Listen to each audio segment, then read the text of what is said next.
our collective problems and by building bridges instead of walls. When we surround ourselves with people that are accepting, hold love in their hearts, and genuine passion for people, amazing things happen. I was extremely fortunate to have been given opportunities from people who saw this in me, not the least of which are my sisters in my current role as the national coordinator at the Canadian Voice of Women for Peace. Now, I was going to talk about the opportunity that disarmament and demilitarization of conflict gives us, the heirs of the earth, to free up literally trillions of dollars that we can redirect to education, to cleaning up contaminated areas, from weapons made from depleted uranium or plastic in the ocean, to energy security and sustainability. But my hope is that we are going to have a lot more time to dig into those topics in this very working group. So another topic that I wanted to bring up are the opportunities that we have to invest in regenerative agriculture to replenish our soils, capture carbon, improve food security for vulnerable populations, and free up much needed time and money for women and girls to go to school. This would contribute to their country's GDP, raise communities out of cyclical poverty, and give them financial security and security of their person by giving them a way out of abusive homes, decreasing violence against women and girls. I even wanted to point out that from the beginning of my speech up until now, the world has spent roughly $500,000 on maintaining nuclear weapons. So from the time I began my speech until now, instead of maintaining nuclear weapons, the world could have given 25,000 people jobs at 20,000 US dollars per year, just frankly unimaginable. We are often told that we have a scarcity of resources and funds, but our future has an abundance of potential to improve the lives of so many people when we reject this narrow realm of thinking that weapons and militaries are giving us more security than they are taking. So within North Atlantic Treaty Organizations, or NATO countries, the military is the largest institutional emitter of carbon. And for people in Canada like myself, nearly 10% of every federal tax dollar goes to funding the military, and that budget is set to drastically increase. I just wanted to take a quick moment to share this graph where we can see Canada's military budget increasing in this great spike. Meanwhile, Environment Canada is sitting here dragging along the ground. This disparity in investment in these kinds of security issues is what we need to really take a look at. That graph was thanks to one of our more prominent research members, Tamara Lawrence, who is currently doing her PhD on the subject. So the military in NATO countries is not only reducing our environmental security by producing more carbon than any other institutional emitter, they are also eating up a greater proportion of our public finances to carbon-intensive weapons. By this, they are also reducing our ability to meet our basic needs, such as housing, poverty reduction, and clean water, and in Canada in particular on the reserve lands of our Indigenous communities. The Canadian government has recognized that it will fail to keep its promise of ending boil water advisories, in particular in Indigenous communities, and pledges $1.5 billion to finally end the 61 remaining boil water advisories by 2022. Meanwhile, it plans to go ahead with spending approximately $100 billion over the next 3 years to buy new weapons for the Defense Department, where we can see the priorities of the government by following the money. So in each of our systems, there are huge opportunities to work towards ending human rights abuses and injustices when we, as the next generation, reject that the answer to our security issues are bigger weapons. Today's youth want to launch themselves into a brighter future, recognizing that our solutions to our most basic problems require us to think about our connections to each other, the earth, and to ourselves. With our global interconnected problems, it has never been more apparent that we are all in this together, and that by the very nature of our problems, we cannot leave anyone behind. So I would like to thank Michaela and Vanda and Alan and everyone at the Abolition 2000 team for bringing us together to make this global launch happen. And to all of you beautiful people joining us today from around the world. I'll also do a shameless plug here and say if you are interested in this kind of work to not only follow Abolition 2000's Youth Fusion, but also to follow us on Facebook, Instagram, Twitter, and LinkedIn at Vow Peace or the Canadian Voice of Women for Peace. And I look forward to working together to make a safer, more prosperous future for all. Thank you very much. Thank you so much, Vanessa, for that really profound speech that you gave. I think you raised some really fantastic points and with such an intersectional approach to everything. So that's really what is needed in this field. I think we can, all of us can agree on that today. So thank you so much. And please also feel free to, I see you've put it in the link. So everyone, check that out. I've checked out all their social media, really fantastic work. So thank you once again. And now for the last speaker of this round, before the Q&A. So remember, guys, just a friendly reminder to put down your questions in the Q&A box. We'll get back to you after this speaker, who is Ariana Smith from the US, and she's the Executive Director of Lawyers Committee on Nuclear Policy. She is a New York licensed attorney and committed to advocate and is also a compassionate leader with a focus on international human rights and humanitarian law. So we're going to hear from her now, and I'm very excited to hear her perspective on this. So Ariana, take the floor. Thank you so much, Michaela. I so appreciate all the comments that have come before me and hope to be able to offer some engaging perspective to follow up on them. But to begin, good morning, good afternoon, or good evening to all, depending on where you're tuning in from today. As Michaela said, my name is Ariana, and I'm the Executive Director of the Lawyers Committee on Nuclear Policy, or LCNP, based in New York City. LCNP is a nonprofit educational association of lawyers and legal scholars that engages in research and advocacy in support of the global elimination of nuclear weapons and a more just and peaceful world through the respect of domestic and international law. So I'm so grateful to all the organizers of this event for inviting me to participate today and to celebrate Youth Fusion's launch alongside International Human Rights Day, which occurred yesterday, 10th of December. I was drawn to pursue my career as an attorney because of a core belief that justice is necessary for peace, and the additional belief that the rule of law can be effectively used in pursuit of both.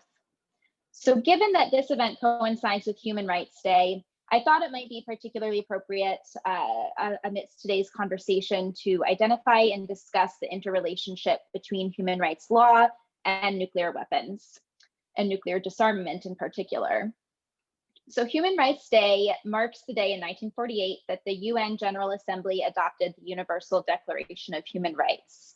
The UDHR, alongside the International Covenant on Civil and Political Rights and the International Covenant on Economic, Social, and Cultural Rights, together form what is known as the International Bill of Human Rights. This body of law, in tandem with additional human rights treaties and protocols, recognizes and codifies essential rights and obligations that aim to uphold human dignity and equality, with direct implications for nuclear weapons. In yesterday's session, one of the speakers highlighted the Human Rights Committee's General Comment number 36 on the right to life. The Human Rights Committee is the treaty body that oversees implementation of the ICCPR, one of those core international Bill of Human Rights treaties I mentioned earlier. And its general comments, the committee's general comments, while not formally binding as text of the treaty, are considered authoritative interpretations of what the treaty text means and how it should be applied. In 2018, in that comment, the committee said in no uncertain terms, quote, "The threat or use of weapons of mass destruction, in particular nuclear weapons, which are indiscriminate in effect and of a nature to cause destruction of human life on a catastrophic scale, is incompatible with respect for the right to life and may amount to a crime under international law." The committee went on to affirm that states have legal obligations to pursue good faith negotiations to achieve total nuclear disarmament. The right to life, laid out in the UDHR, which we're celebrating this week, and the ICCPR, as I mentioned, is one of the strongest bases in human rights law to argue for nuclear abolition. The Human Rights Committee's statement in 2018 has been and will continue to be an essential piece in the toolkit of both lawyers, or all lawyers, policymakers, civil society advocates, and that includes young people and youth engaging on the issue, of course, of all of those people who are seeking a safer world, one without nuclear weapons. The right to life is not the only human rights-based foundation through which to oppose nuclear weapons, though. To identify just a few others, nuclear weapons, not only their use, but also their development and testing, violate the right to health and the freedom from discrimination. Nuclear weapons have been shown, as we've heard today already, to disproportionately and irreversibly affect people of color, Indigenous persons, and women and girls. We heard again yesterday in more detail about the effect of both nuclear weapons testing and climate change in the Pacific Islands in particular. Nuclear weapon states programs continue to represent the scourge of colonialism and racism by poisoning Indigenous lands and people. In addition, the science shows that radiation's effects harm women and girls more. In a remarkable culmination of years of civil society and intergovernmental advocacy, though, we are seeing steps to acknowledge and respond to these lasting human rights abuses caused by nuclear weapons. The Treaty on the Prohibition of Nuclear Weapons, or the TPNW, or BAN Treaty, received its 50th ratification in October, which means it will formally enter into force as international law on January 22nd in the new year. The TPNW explicitly recognizes the impact of these weapons of mass destruction on Indigenous communities and on women and girls, and it obligates states parties to engage in environmental remediation and victim assistance for the places and people affected by nuclear weapons. This is an exciting representation of the evolution of law and how the rule of law can be both developed and applied in pursuit of justice. While LCNP would put forward that nuclear weapons already are illegal, the TPNW represents another step built off of decades of work before, as Jackie had mentioned, to take steps to implement abolition of nuclear weapons globally. The urgency behind this treaty and other initiatives to hold nuclear weapon states accountable to their promises to disarm is real. Youth engagement in particular and advocacy on this issue is crucial and not to be underestimated. Youth are often referred to as the leaders of tomorrow, the future. I definitely don't contest these characterizations, but I would like to expand them in our regular conversation. Young people are here now. You're leaders of this very moment. Your voices are heard. And as we've heard in prior comments this morning, intersectionally listening to these voices and making sure not to prioritize just the voices of Western, the global North, of the white leaders who've built the nuclear weapons, but listening to youth, advocates, lawyers, activists from across the globe, from nuclear weapon states, from those harmed by nuclear weapon states is essential.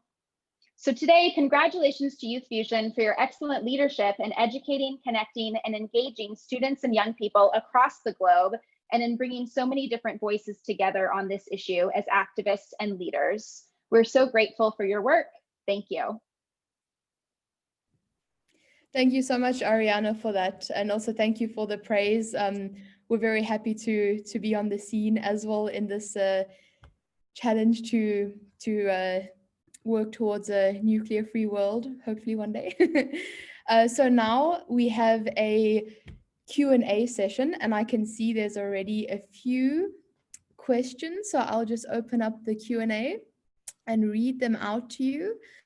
So there's one from Jean Stevens who asks, how can we pull together all the famous climate change groups with all the famous peace/anti-nuke groups to unite in one voice for 100 Seconds to Midnight event? An event that would wake up the consciousness of the global citizenry to the dual existential threats we have 10 years on climate change, but a nuke bomb, thus a nuke war, could happen at any time, sending us back to the Stone Age. So a question asking on how can we unite as one voice? Does anyone have any comments on that or an answer to that question? Any ideas on how we can all unite as one voice to the 100 seconds to Arthur? I think your hand, did it go up? If no one else takes it, I think there's something interesting about that, and it is definitely true that the climate is taking a lot of the attention of the public these days, and rightfully so. It is a key issue, but we also are a generation that was born under the nuclear threat, whereas the previous generation tended to have a much more impactful introduction to the threat of nuclear weapons throughout the Cold War in the 60s and 70s.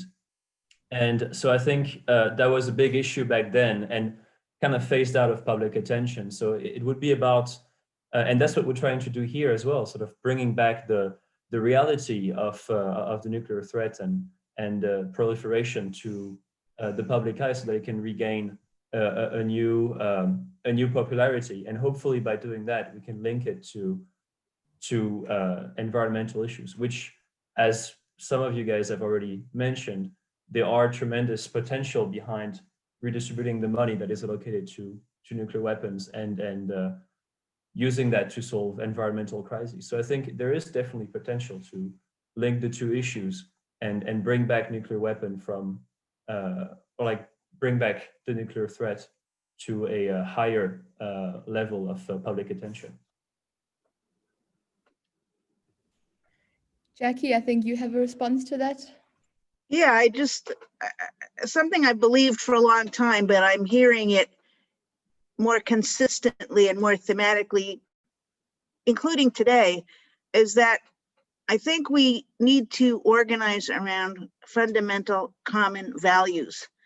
While we maintain our own issue focus, whatever that may be, to recognize that what we are working for is, and words that I'm hearing, inclusivity, economic justice, racial justice, gender justice, clean air, clean water, housing for all, healthcare. These are the values that bring together all these different movements and groups.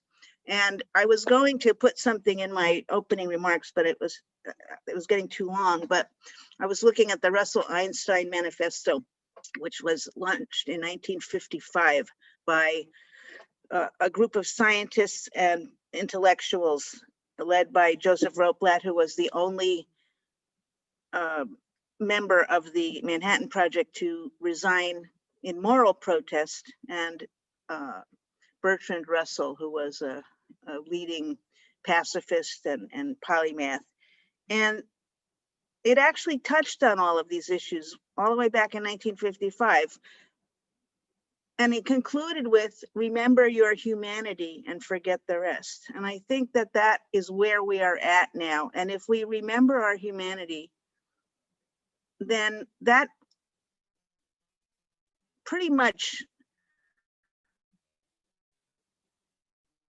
offers us a bridge to almost anybody right now. In the United States, there's something called the Poor People's Campaign, a national call for moral revival, which is a revival of Martin Luther King's unfinished Poor People's Campaign. And it brings together 5 issues, 5 pillars, linking racism, poverty, environmental devastation, militarism and the war economy, and a distorted moral narrative, and bringing all of those things together into a moral fusion campaign. That's where that phrase came from that I mentioned. So those are just some thoughts on really big picture, but common values, I think, bring us together. Thank you very much, Arthur and Jackie, for having a discussion to, I think, discuss that question a bit. It's very, I think anything that puts negotiation and bringing our voices together on this issue and also wider issues is always helpful. So thank you for discussing that and highlighting those issues there. We have one more question on the topic from David, who says, how can the Rotary International Network worldwide, made up of 35,000 clubs and 330 districts and 34 zones, and is made up of mainstream businesses and professional people desirous of doing service above self, together optimally work with you to save humanity from human-caused self-destruction? Who would speak virtually to Rotary clubs? Does anyone have any comments on that? Vanessa, your hand is up. Yeah, thank you. And thank you, David, for the question. I'm a big fan of Rotary. So I was a Rotary Youth Exchange student when I was 17, where I lived in Mexico for the school year. And I have amazing things to say about Rotary and the connections that I've made with other students. But I think a very important program that Rotary does is the Rotary Youth Fellowship, which can give you a full scholarship to a Rotary Peace Center. And I think initiatives like those are so important, especially for us youth who don't want to go into such enormous amounts of student debt, and also trying to promote those educational, cross-cultural, international exchanges, not now, I guess, but initiatives and programs that benefit youth. And I would definitely be available to speak on that. Thank you very much to answer that question. Does anyone else have any comments on that? Yeah, Niamh? I would say as well, definitely at British Pugwash and also Pugwash internationally, we have a huge number of scientists and other individuals who are really concerned about nuclear weapons, who would definitely be open to and would love to speak to Rotary members on these issues. So please do get in touch either with British Pugwash or International Pugwash, and I'm sure you'll be able to find a potential speaker. Super. Thank you so much for those comments. I think the more we expand our network and get different organizations involved, the better, right? And then there's one question from Cindy who's asking about, is anyone familiar with the LCNP Stephen Donziger trial, who is representing the Amazon and is being sued by Chevron? Does anyone have any knowledge about that? I think Ariana, you're Yeah, it looks like this is directed to LCNP, and I'm not familiar with this trial. It's something I'd have to look into. I'm not clear if this is if there's a nuclear policy component to the trial, or if it's primarily related to the environmental destruction in the Amazon. It's a very good question. It sounds like I'm going to be looking into it to see what's involved there, but it's not something I have in-depth knowledge on at the moment, no. All right, thank you. So I think if Ariana gets some more knowledge about that, then Cindy, you can shoot her an email and find out more about that. So if there aren't any more questions, I think, yes, we've answered all of the ones that have been posted. So since we have 2 more minutes of this Q&A round, I would just like to ask, I think maybe it's directed more at Vanessa, but what is the value of this intersectional approach? And especially maybe you could talk about gender, because you are working from a women organization. So could you maybe highlight that a little bit? I would really like to hear from you on that. Yeah, for sure. So I'm really passionate about the intersection, in particular with peace and climate. When I was working for the Children's Dignity Forum in Tanzania, I saw that when you have reduction in crop yields, there needs to be more labor to be input into the fields to be able to get those crop yields, to be able to have enough to eat, to go to the market to sell, for those funds to send children to school for things like the uniforms that they require, for example. So I'm so passionate about the environment and how it can relate to not only women and girls' personal peace, but then you can also see increasing conflicts when you look at places that are having desertification problems, and then you have conflict over resources. And I would love everyone to look up Wangari Maathai, who was a very big inspiration to me, the leader of the Green Belt movement, and I think she got the Nobel Peace Prize in 2011, I believe. And, that was a really big inspiration. So when you see, and I've been on a couple of these webinars that have really clearly outlined it more than I can right now, that there is a direct link between desertification, the reduction in crop yields, climate change, and increased violence against women and girls, and also increased conflict generally over resources. So I think it is so important that we make these connections so that we don't leave half the world behind. Thank you very much for that. So I think if there's no more discussion on that, then we will move on to the exciting launch of the website, which Arthur will take you through. So I'm going to pass the floor to him so he can physically show you the fruit of our labors. Thank you, Michaela. I'm going to share my screen here, so if you guys see it. So yeah, the idea behind the Youth Fusion, there were a couple of reflections that we had throughout this year, and this has been a project that has been on the drawing board really much for a good 6 months, and taking a lot of our attention and time. And we had to adapt because a lot of the circumstances that we're facing right now pushed us to think outside of the box. And so we thought, how about we give the Youth Fusion, the Youth Network, a new coat of paint. But it's much more than a new coat of paint, and that's what I'm going to try to show you guys today. So we can go here. You can see the Youth Fusion, so new logo. We kept the dual logo of the tree, or like the dual symbolism of the tree and the exploding nuclear weapon. Because that is something that links us very much to Abolition 2000, but we also believe that there is a lot of meaningful interaction behind that. So here is the homepage, a little bit about ourselves. We have a news panel where we'll be posting articles, blog news, anything new and upcoming regarding events and programs, and just generally about the website. This is the join panel. We'll tell you a little bit more about that later. And then featured projects.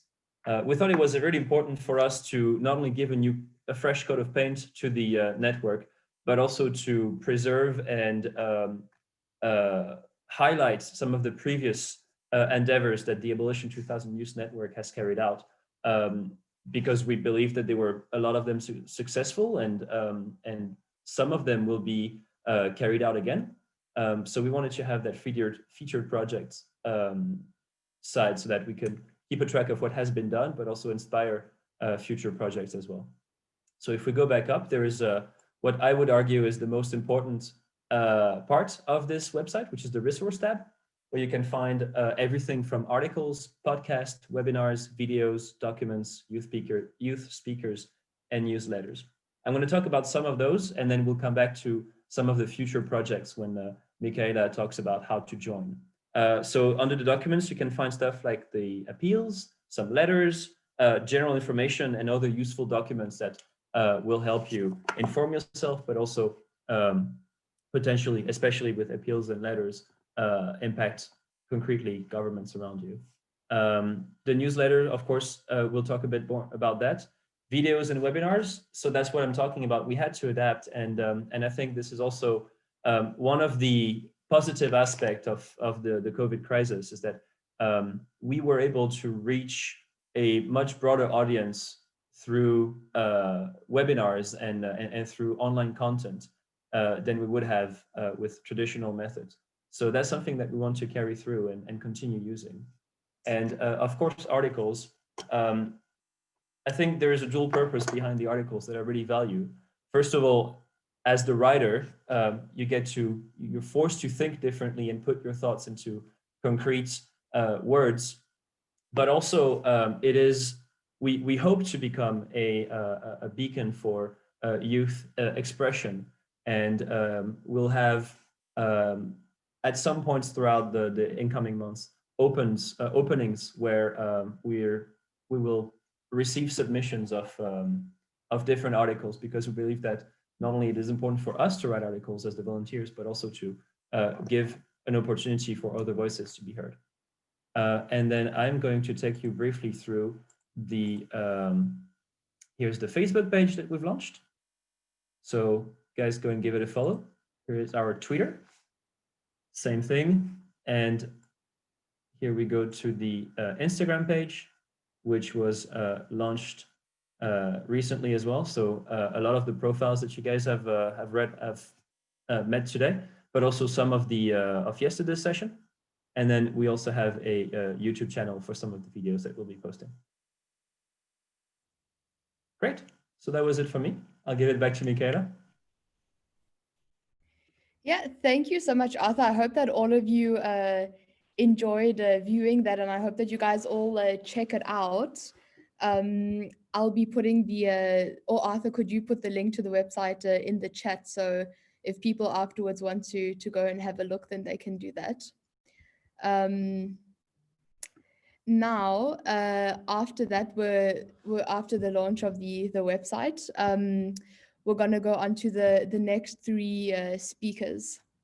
So the first one up is Cristopher Cruz, and he's also going to be accompanied by Edgar Lopez, and they're both from the US.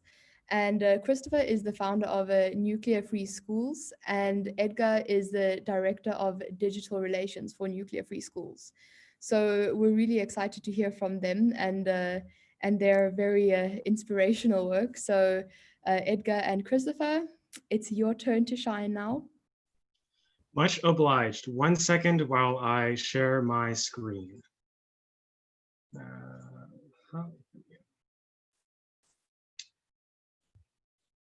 Okie doke. I think, can we all see this? Yes, there we go. Okay, hello everyone. I am Cristopher Cruz. I am the co-founder of and director of outreach at Nuclear Free Schools, and I am also a college student interested in nuclear topics.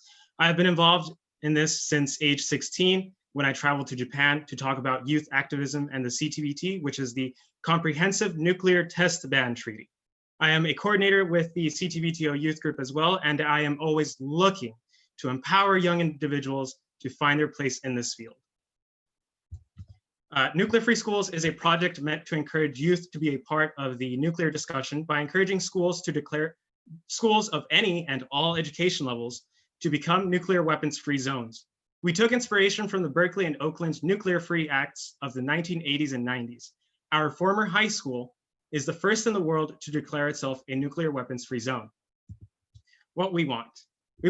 While we realize that schools declaring themselves a nuclear weapons-free zone may seem silly at first, the idea is to take a symbolic stance against nuclear weapons and provide a safe space for dialogue, much like the real world nuclear weapons-free zones.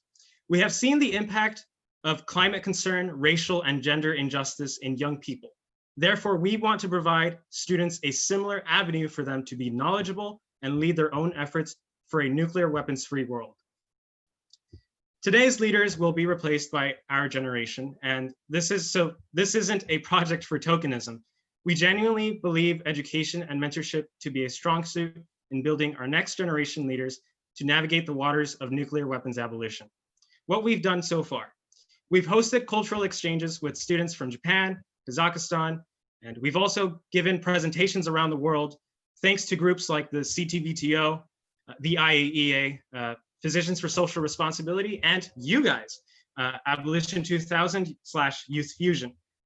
For our students, the experiences lived has encouraged them to extrapolate their experiences into their own lives, both academic and personal. Here to provide a more personal story is our newly appointed Director of Digital Relations, Edgar Lopez. Edgar, take the floor.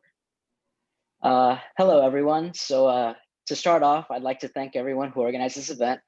I'm very happy to be here, and I look forward to sharing some of my experiences with Nuclear Free Schools that demonstrate the importance of youth engagement. So Nuclear Free Schools was a project I hopped on during my senior year in high school. At the time, my reason for joining was nothing more than to have something to talk about in my college applications. Little did I know that this project would become much more than just a vessel for me to go to college. Nuclear Free Schools gave me the confidence to speak. It gave me the confidence to speak across multiple audiences, ranging from your average classroom of high school students to ballrooms filled with hundreds of world-renowned experts and leaders. One specific example was when I had the opportunity to speak in favor of the Back from the Brink resolution to council members in Los Angeles City Hall. Back from the Brink is a resolution that hopes to utilize a grassroots network of cities in the US to urge the federal government to join the Treaty on the Prohibition of Nuclear Weapons. To our joy, the resolution was passed with a unanimous vote and even went on to become legislation that same month at the state level.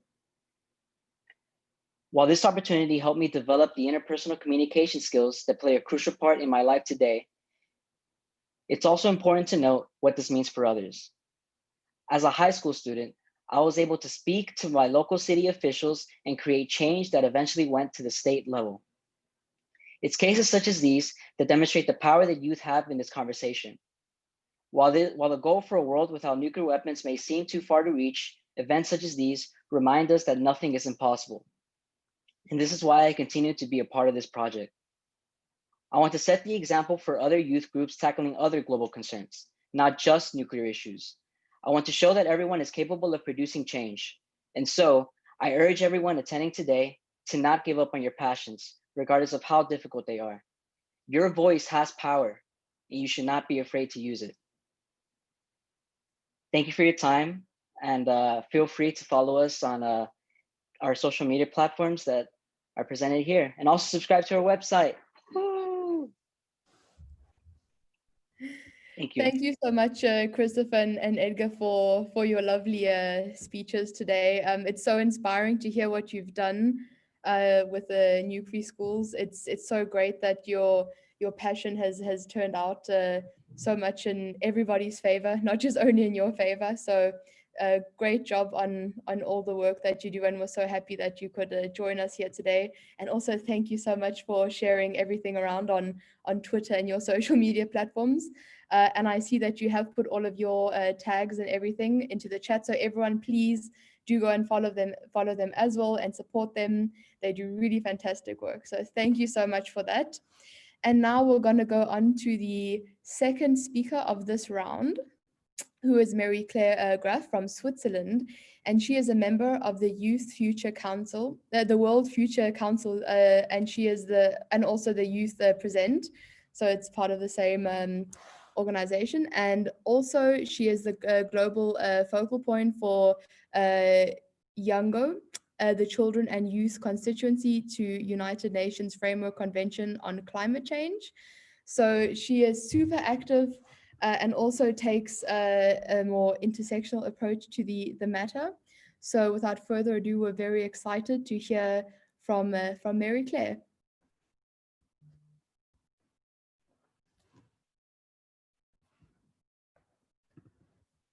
Marie-Claire, are you with us?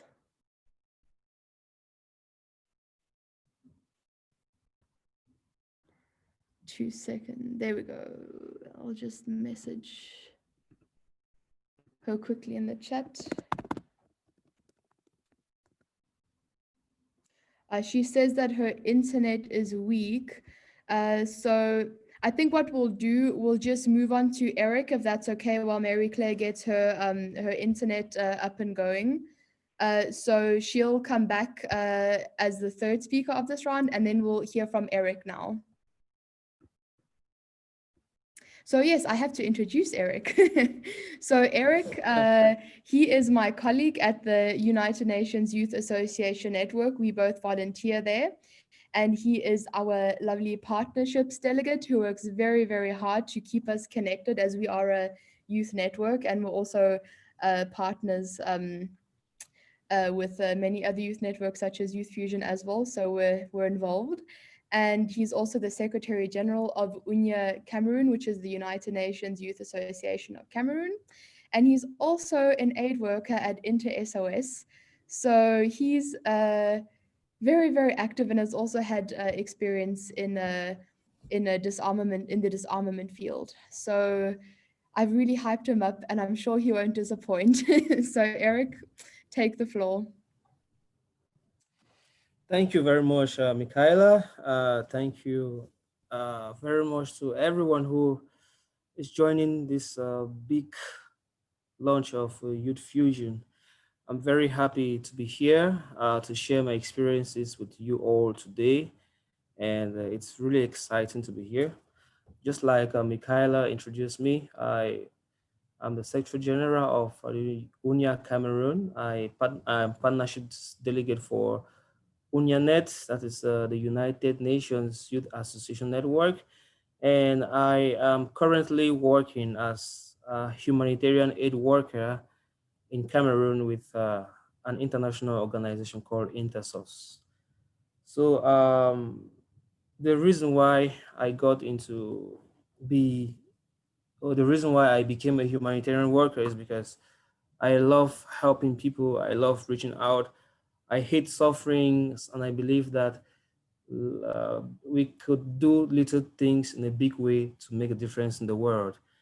And definitely, nuclear disarmament and disarmament education in general had never been something that that really struck me to participate or to advocate for. But since my country, especially the English speaking parts of Cameroon, started experiencing an armed conflict where there was since 2016, where we saw the proliferation of small weapons, small arms and light weapons. And as a result of that, about 10,000 people have become internally displaced, about 500,000 people have been killed, and the country is in chaos. So it struck me, and I told myself that I was going to participate in promoting international peace. So now I understand, I can better relate to this subject matter as well as in the nuclear weapons. And I'm very excited to be part of Youth Fusion. I want to thank Youth Fusion for giving me this wonderful opportunity. And I think at this point in time, as a young person interested in promoting international peace via disarmament education, it's for us in Africa, talks on nuclear weapons we don't really connect. But I think we have over the years, we in wartime countries like South Sudan, like the Congo, like Burundi, like Rwanda, uh, Central African Republic, all these countries that have experienced war, where conventional arms are circulating and bringing lots of sufferings to people. I have managed to be able to connect with some young people in different parts of the world to be able to participate in this in nuclear in disarmament education and nuclear weapons as well. Because I think what we need as young people is to become aware about this very important topic that needs our attention, that needs our advocacy, that needs our participation. And I think that young people should not just wait to be beneficiaries of development of humanitarian services, but they should be active. They should be actors. So for this reason, I decided to engage myself with so many initiatives. First of all, for the plans for 2021, we already have young people from different countries in Angola, in Pakistan, in the Democratic Republic of Congo, that are willing to start programs on using storytelling in order to promote and create awareness about disarmament education. So we are going to use forum theater, we are going to use theater of the press, and we are going to use other information events to make sure that we popularize disarmament education. And as a matter of fact, in Cameroon, we have a center called DDR, that's Disarmament and De-Integration Center, where we have former non-state armed group members who laid down their weapons, and now they are now resetting these areas in this program in order to reintegrate them as normal civilians into society. And I've been privileged to, as part of my work, to promote disarmament education, to speak to these young people and to tell them about their crucial role in laying down their arms, and to congratulate them for this wonderful efforts and these ideas, because they have they have held arms, they have experienced power, and personal testimonies have told me that they have killed many people, which brought me to tears, because I have also lost family members as a result of the war that we are currently experiencing in our country. So I just want to say campaigns like Move the Nuclear Weapons Money is very striking to me, because I imagine in different African countries, there's a lot of investments in in the defense ministry and military sectors, and while the other sectors are clearly ignored. So I think like for instance, we have a lot of economic and social challenges that needs resources. For example, we need the governments to invest in education, to invest in technology, to invest in solving problems in climate change and other areas. But instead, a huge sum of this money is circulating in the military, and they are proliferating arms, and a lot of people are suffering and dying. And that's one of the reasons why I was inspired to become a humanitarian in order to provide life-saving assistance. So at this point in time, we have so many plans for other young people. I think I've done some work with young people in different countries to become interested in disarmament education, to get to know the topic on conventional arms, to get to know to talk about small arms and light weapons, and also nuclear weapons. When I hear the word nuclear weapons, it's really a threat to my personality. It's really a threat to me, because if I remember the story of Hiroshima and Nagasaki, it's really frightening. So I'm very interested in this subject matter, and I think that every young person around the world should join their voices. That's why I'm very appreciative of Youth Fusion. I'm very appreciative for Youth for Disarmament Initiative. I'm very appreciative for the work that you all are doing, and I've really learned from the amazing speakers today that have given different presentations. And I thank you all for your time, and I hope that we are going to work to make the world a nuclear-free place and a better place. Thank you very much. Thank you so much, Eric. It's always a pleasure to hear from you and to work with you as well. You're such an inspiration. And it's also fantastic to hear about these issues from your corner of the world as well, because often, as you said, they're not really highlighted in such a way, but in fact, everything is interconnected. So thank you so much for that. And also, if you notice in the chat, Alan has put the link to the Move the Nuclear Weapons Money campaign. So please do check that out. It's a fantastic website where you can find resources on this matter, and also send us an email to see if you want to say something and be part of one of our Move the Nuclear Weapons Money memes. So if you have anything to say, you can send us a little quote and a picture of yourself, and we'd be super happy to hear from you. So once again, thank you to Eric for that. And now I can see that Mary Claire has got her video back and she's waving. So we're going to pass the floor to you. I won't do the introduction again because I've done that already. So I'll let you get on with it now. Wonderful, thank you so much. And sorry for my internet. It was a little bit unstable, but now I hope you can hear and see me very well. And maybe I'm the most exotic speaker kinda, and I'm actually really happy that Vanessa already took some parts of connecting climate and nuclear, because when I'm talking about climate and nuclear, most people are like, well, this is not really interconnected, but I'm really glad that the community here is already aware of it. So I'm just very, very quickly going to talk about why it is connected, and rather want to talk on how we can commonly find a solution to it, because also one of the questions before was related to this.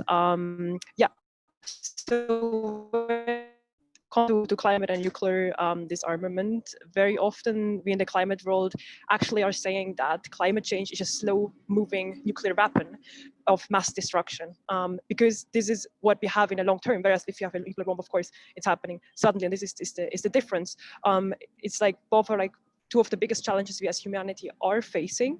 Both are existential crises to our lives, to humanity, but also to the planet. We know both have the potential to destroy in a different time horizon, but destroy the planet as we know it today. And also both nuclear and climate are having its root in a very systemic and also colonial history, and it needs a global response. No single country around the world or no single person around the world can solve one or the other of the issues.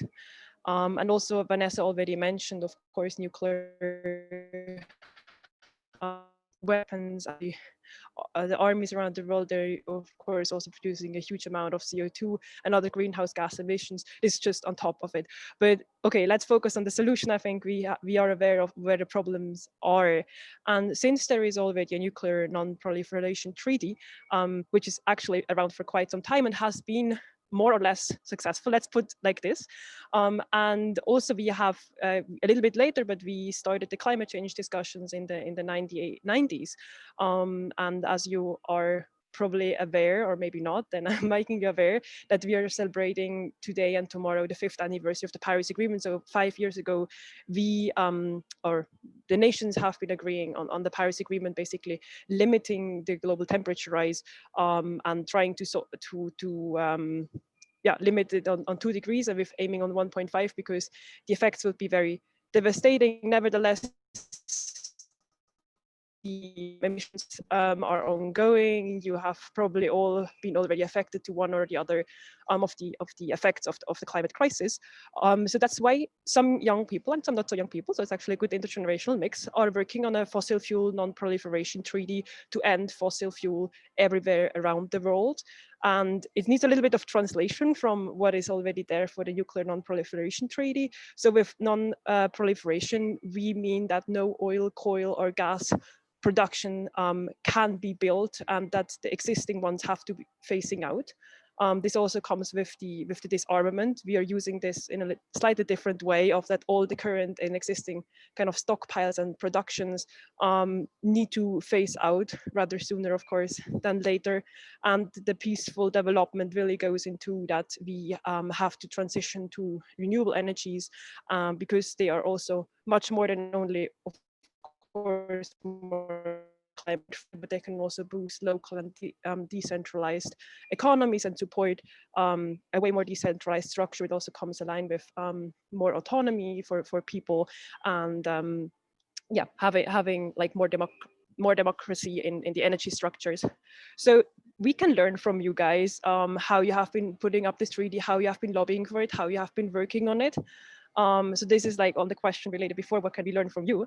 And maybe what you can learn from the climate movement is of creating this mass movement on trying to reach the social tipping points, because we know there are the tipping points in the natural world, basically when you have runaway climate change. So for example, if the Arctic would melt and of course the snow is reflecting the sun, but if this is all going to be black because of the ocean or dark blue, the oceans are going to heat up even further, and then it's going to be an irreversible chain of climate change.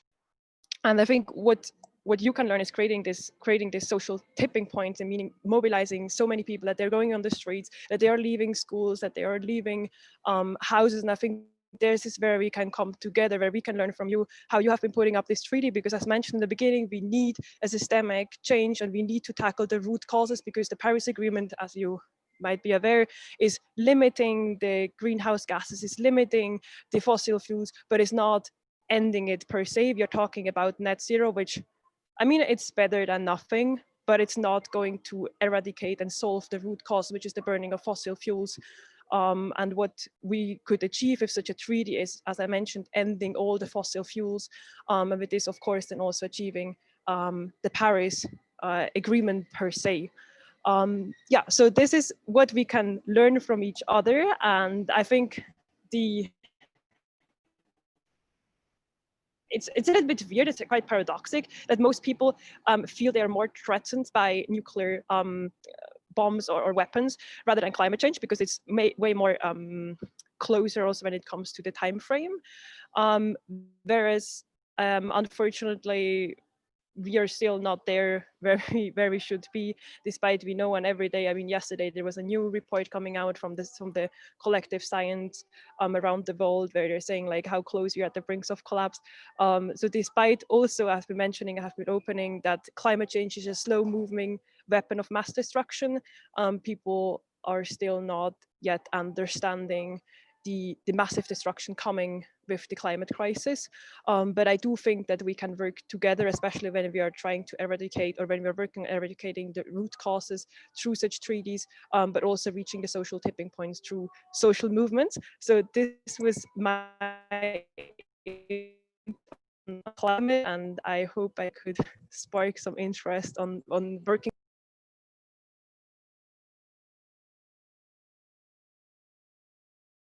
Thank you so much for that. And we're super happy your connection was managed to pull through for us, because I think that was connecting climate change and especially your remark about how climate change is a slow moving nuclear weapon. I think that's a really powerful statement that you made at the beginning. So thank you so much for that and all the work you do, and for being such a inspirational youth figure who's also accomplished so much.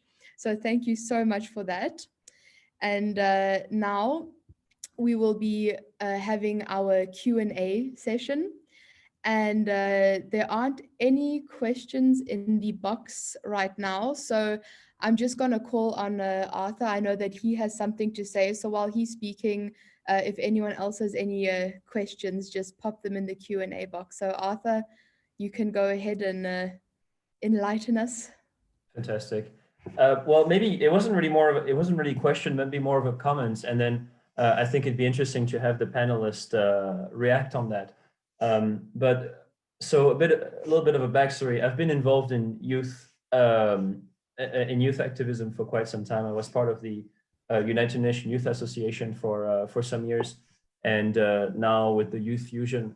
And something that I always find is the first boundary to break with youth volunteers is giving them, like, the tasks that are at hand, right? Nuclear disarmament, climate change, ending racism. There are so many big topics that are, so many big topics that so many organizations try to tackle. And specifically regarding disarmaments, and maybe more even specifically regarding the nuclear weapons money, I think it'd be time to stop seeing nuclear disarmament as an issue, but seeing it as a solution. And so if we successfully move the nuclear weapons money, we could potentially solve so many other problems. And I think that's maybe a train of thought that is worth stopping on for a second. And that could be a nice way to link. A lot of other big daunting problems with nuclear weapons, with the nuclear weapon disarmament issue. So maybe, I don't know if any of the other panelists agree or have any comment on that. And then, yeah, that was just a wild thought that I had, and maybe we'll put the link to move the nuclear weapons money in the chat. Super. Thank you so much, Arthur, for mentioning that. I think I resonate a lot with you on the the youth aspect of what you were saying. So thank you for that. Is there anyone who has a comment back to what Arthur was saying?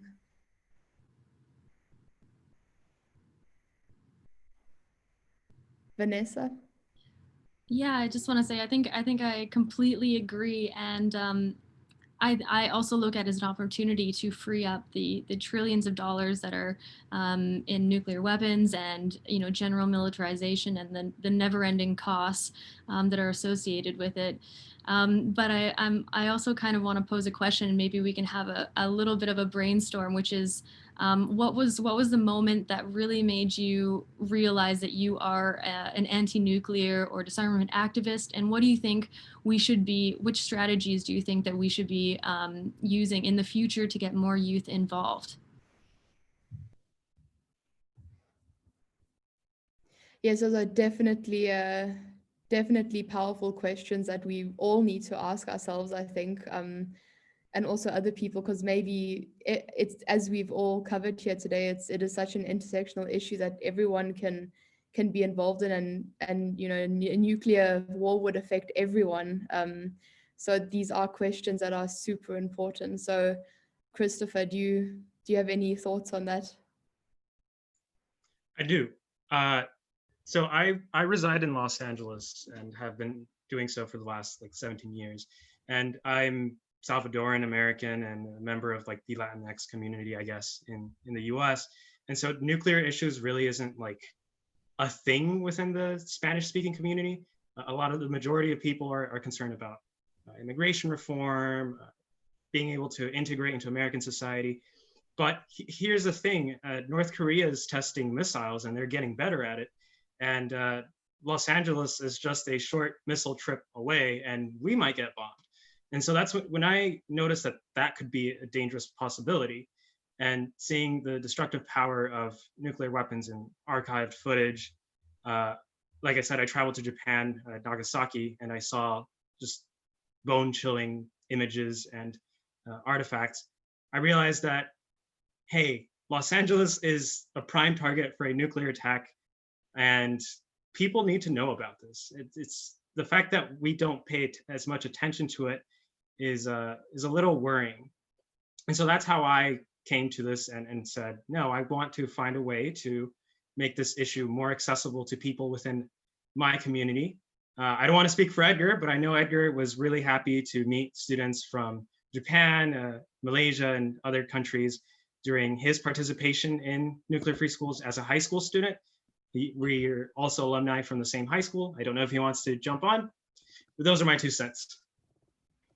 Yeah, so actually, to kind of go off of Chris's point, basically the way that I got into this was really just learning more about like this topic, right? So for me joining Nuclear Free Schools, I literally knew nothing, and kind of like how I mentioned in my speech, I only joined because I wanted to talk about something in my college applications. But little did I know that like as I grew more educated on a topic, I realized that this is like a very big like global issue, and I had to take a stance to it. I couldn't just let it, you know, like leave it unattended almost. And so basically, to also kind of go off of Vanessa's second question was, yeah, what tactics, like what should we do to like bring more people on board into this journey? Basically, education is a big point, right? Education is what guided me, and I'm pretty sure it's what guided most people to join this. And so definitely the big thing should just be educating other people about the dangers so they can hop on board. So yeah. Thank you so much for that, Edgar. And I think also I see a few other comments in the chat about that I think you've answered from David about how to get the sort of silent majority involved in education. I guess is a very powerful tool for that. And also Regina has also raised an important question about or comment about the languages. I mean, you know, if we're just doing everything in English or in another predominant language, I mean, we're not going to reach everyone. So I think the multilingual aspect of this is so important. We need to reach all areas because I mean, if you look at many European countries, the majority don't speak English. So very important point there, definitely. And then I think we'll take one more question for this Q&A round, so we keep on time. There's one question that asks, it's for Mary Claire, are you with us? Could you answer a question, or are you in motion right now? If you can read the question, then I can answer it. But you don't need your video for it, so I'll just answer. Can youth present the New World Future Council initiative you are part of provide a forum for disarmament youth to engage with climate youth? Absolutely. I mean, it's a very new format, and I think this gives a lot of opportunity for us to also be part and shape it, right? Because the older generation has set their own agendas, and we can create structures and create our new agendas, and we can also bring new people together and use this approach of radical collaboration. I don't know if it's like a little bit dark over here, but maybe you can still see me. We can use this approach of radical collaboration of bringing people together. I don't know everything what you have been, I have been learning a lot in this session, right? Whereas you will probably learn a lot when you're coming in my world or in our world of the climate and joining our international conference. And there is probably a lot of frustration because we don't understand each other. So we have a common goal of saving our planet and saving what we call home and save us and all the other species we have on this planet. But we are not talking the same language. And I think this is where it starts. Also, we have been putting out the education, right? And I think education is also what we're doing outside of the schools, trying to expose ourselves and go in the uncomfortable zones. And for me, like going to a conference where you are like the expert is definitely like an uncomfortable zone because I'm not an expert in. So the platform, the Youth Present absolutely can be such a space, and I'm very happy to bring this. I also saw that Samia is here, who is also working for the World Future Council, and I'm very happy to bring this up and yeah, see what we can do. Thank you so much for that. I think that's a very optimistic message that you've given the feedback to that answer. So thank you so much for that. And also just a last comment about going back to the multilingual aspect of this to reach a wider audience. We need to keep this conversation alive. So please do comment on our Facebook stuff, Instagram, Twitter.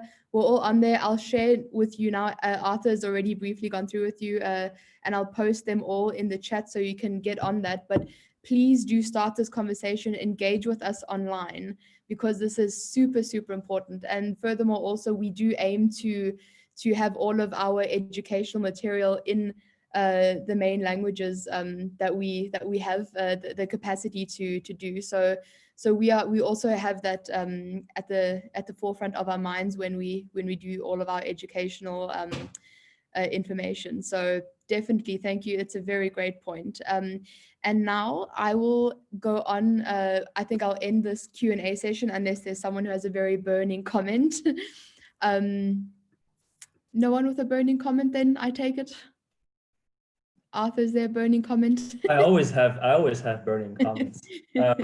No, but to answer the question of Vanessa that I thought was interesting, like what point did you realize that this was an issue that you wanted to tackle? For a long time, I was on that realist school, and in history classes, I had learned that, you know, the mutually assured destruction was what kept the world together, and it was so important, and so for a long time, this was my vision, you know, and because that's what the history book taught me, and that's what my history teacher preached as well. And so I think one of the moments that really changed me was the realization that there is a massive human component to this mutually assured destruction, and that with the number of missiles that are currently engaged and sort of on hair trigger, sort of ready to be sent, there is an insane window of opportunity for human error and mistake. And so this is, when you think about it, mutually assured destruction is fun and all, except it doesn't really work, and that's not really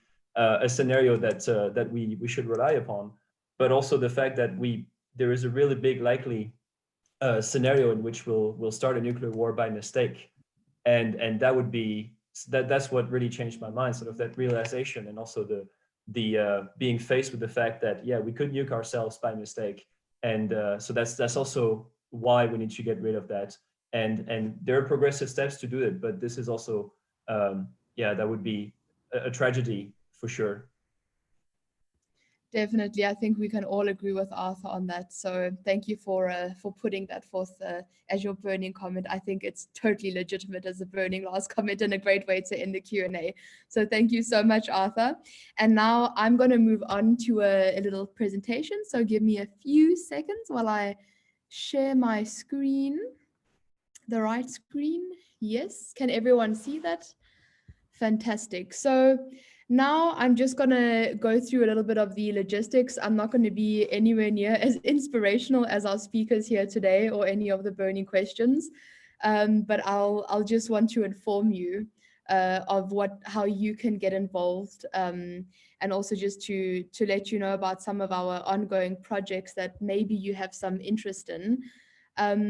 So the first project that we've sort of brainstormed, mostly Arthur has been very passionate about this, is our Nuclear Fireside Chats podcast, where we want to bring in speakers, youth speakers from all sort of regions and backgrounds and different intersections, and just really try and get a full picture of the issue at hand, and have some great talks, because especially Arthur is so passionate about talking and discussing things, and having these great negotiations, because that could only lead to more education and awareness, and see different perspectives of this issue.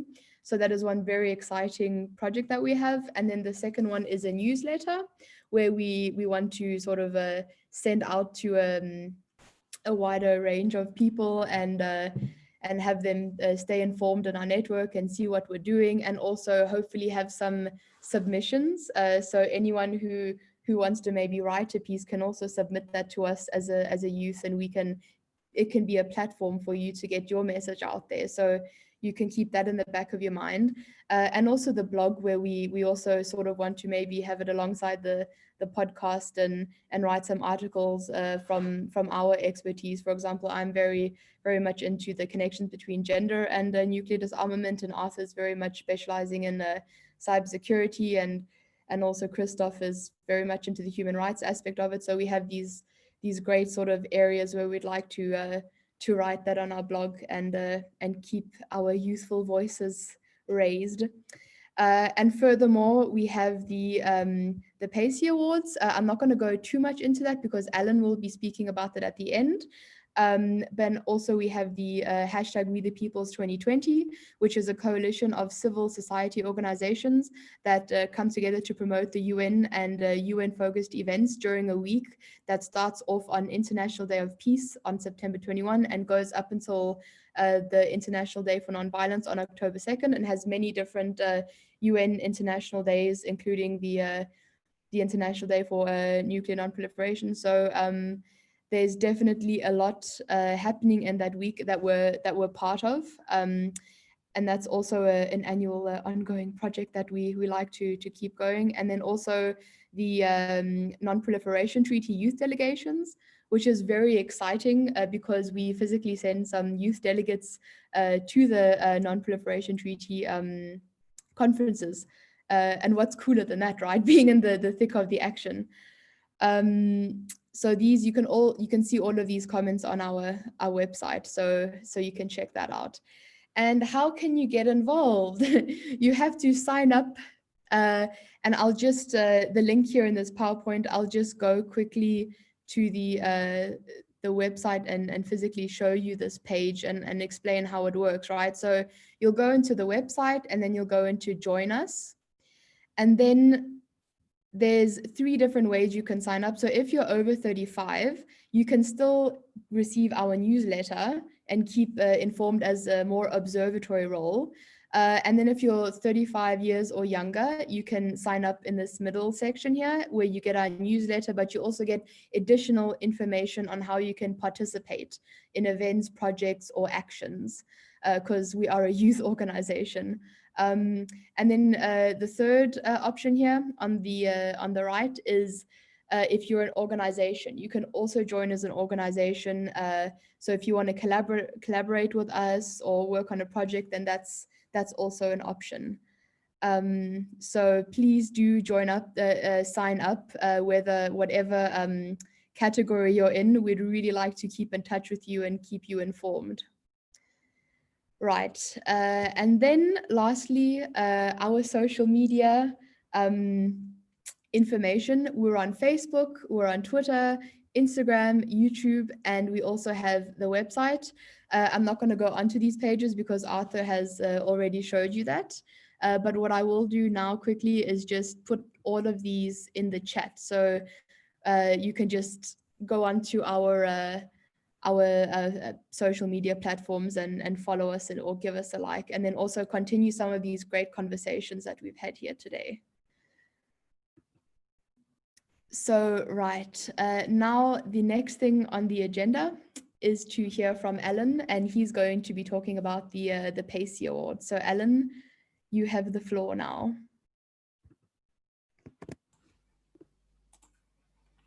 Thank you very much. So my name's Alan Ware and I'm the Director of the Basel Peace Office, which is a very active member of Abolition 2000 and has been helping Abolition 2000 with various of the working groups, including the Youth Working Group. And I'm also the Global Coordinator for Parliamentarians for Nuclear Non-Proliferation and Disarmament. So that's bringing legislators, parliamentarians from all the different political parties together to work on nuclear disarmament issues. And I'm also working with the World Future Council, and that's bringing together experts who have been involved in the development and implementation of effective policies for a sustainable world, again, with the intersections. So we've been providing support for Youth Fusion and very happy to continue providing that support. And one of those ways of supporting is to honour youth who are doing wonderful, innovative initiatives on these issues, on climate, human rights, peace, and nuclear disarmament.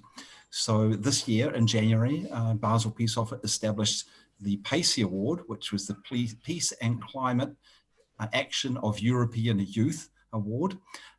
And then next year in January, it will be called the PACE Plus. So we'll have two first prizes, one for a European project and one for a project outside of Europe on these issues of climate, peace, disarmament, human rights, etc. So I've put in the chat session the link to there. So nominations are open. You can nominate yourself or you can nominate someone else. And then they need to be in by the end of December, so that we will then be presenting the award as part of a youth event, which will again be intergenerational. It'll be youth and more elder people engaging on issues, part of the Basel Peace Forum, which will be the 19th, 20th and 21st of January. So please look at that, see if you are interested in your own project or in another youth project, and put forward the nomination, and then you know, maybe you'll be the winning one. Thank you very much. Thank you so much for that, Alan. And that brings us to the end of our launch today for the Youth Fusion Network. So we really hope that you've learned a lot here today, and have also and you also know how to get involved and stay informed. If you have any doubts, you can always contact us, email us, get in touch with us on our social media accounts. So please never hesitate to get in touch with us. And thank you so much to all of our inspiring panelists today. It was so great to hear from you and also listen to you about what you do in your work. So thank you also to everyone who has played a role in organizing this. I've been part of it as well, so it's been fantastic to work with everyone. So thank you to everyone. And I hope that everyone has had a great time here today. And also please stay active on our social media, and whether you're from your organization's account, we'll always love to share the work you do. The more we collaborate, the better. So please don't hesitate. We're always open for discussion, to further things, to collaborate. So I will wish you all a lovely day, evening, whatever time zone you're in. And thank you for attending and taking interest in this. We all, as youths, need to really take this issue head on. So I'll stop talking now.